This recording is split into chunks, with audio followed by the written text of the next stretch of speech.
Thank you for joining me here on Taya's Sweet Aroma. Today I am going to be sharing with you a recipe that has been requested by my very good friend and sister in Christ, Angela. She has been on my case constantly about getting this recipe up before the holiday time. And so I'm going to be sharing with you this recipe for my homemade pie crust. And aside from the butter and the shortening that are in the freezer, as you can see, it's very few ingredients. It's very easy to put together. I make this dough all the time. Usually around the holiday time, I'm making around 12 to 16 batches of this stuff, and I just store it in my freezer. It stores very well in your freezer, and then I put it in the fridge, and when I'm ready to use it, it's there available for me, and I'm not going crazy last minute, especially during Thanksgiving, trying to make pie dough on the same day as I'm doing a ton of other things. And so I like to make it ahead of time. This recipe will give you around 2 9-inch round doughs. And aside from that, I think you will love the dough. I think it is nice and flaky and buttery and exactly what you look for when you are making a pie. And so let's go over the ingredients. What you will need for this recipe is some all-purpose flour, some apple cider vinegar. If you don't have apple cider vinegar, you can use just plain white vinegar. I have some salt, some sugar, some ice cold water, and some butter and shortening that have been, well, the butter has been cubed and they've been resting in the freezer so that way they're nice and cold to work with. To my food processor, I am adding in my flour. If you do not have a food processor, you can go ahead and do the same thing in a bowl with a pastry cutter will work good. It's snapped on. Now to the flour, I am going to start by adding in my sugar and the salt. I'm going to go ahead and give them a quick little pulse.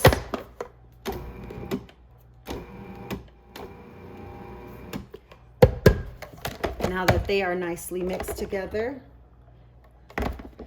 we can start adding in the butter and shortening. To start, I'm going to add in the shortening.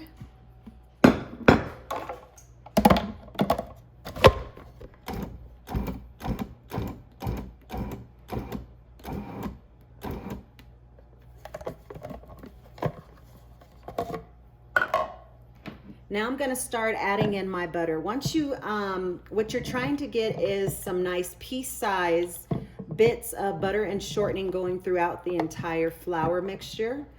And I will show you what that's supposed to look like when we get to that step. Let me go ahead and give this a quick little pulse.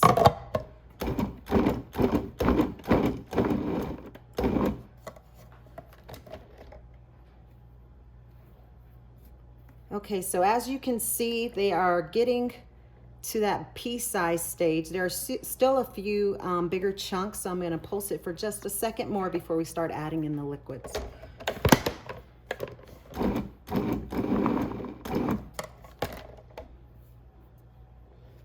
And this is what I am looking for here. There are still a few bigger chunks, but that's okay. You can see a lot of the more smaller pieces going throughout the flour, and that is what is going to give us those really beautiful flaky layers with the crust. Now that we have the butter and the shortening to the texture that we want, then we're going to go ahead and start adding in some of the liquids. Now I'm going to start first by pulsing in the apple cider.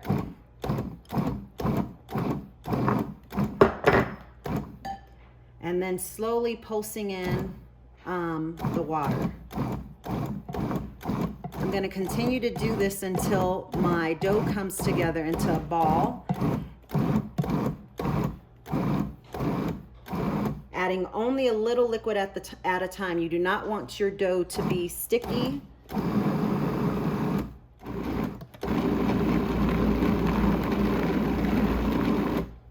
Okay, so be careful not to overwork the dough. As soon as it starts to come together in a ball, you want to stop working the dough.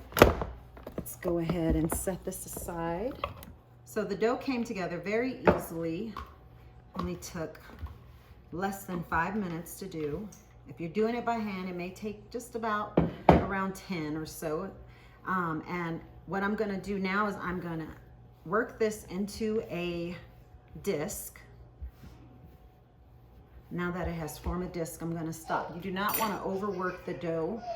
Your hands are warm. You wanna make sure you keep those nice pieces of butter and shortening going throughout the batter. So I just split the disc. Gonna take some plastic wrap, and this is how I store them away even when I'm freezing them. I take some plastic wrap,